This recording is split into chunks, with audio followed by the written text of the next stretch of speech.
Grips tool and equipment holsters provide a sound solution for storing small hand tools whilst working at height. They're easily applied to all work belts, and Grips tool holsters add a significant convenience when working with hand tools at height. The Grips tool holster range includes double and single options, tape measure pouch options, claw hammer options, and multiple ratchet or spanner options. When tethering to the Grips tool holsters, there's two options to tether, which is either via a built-in retractor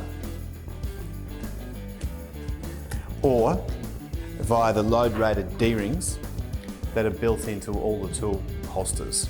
Point to note, when tethering using the retractor, we always recommend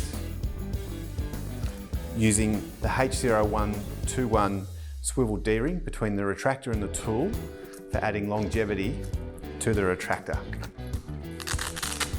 Grips tool holsters are load rated to 2.5 kilos or 5.5 pounds when tethering to the D-ring, or 0.7 kilos or 1.5 pounds when tethering using a retractor.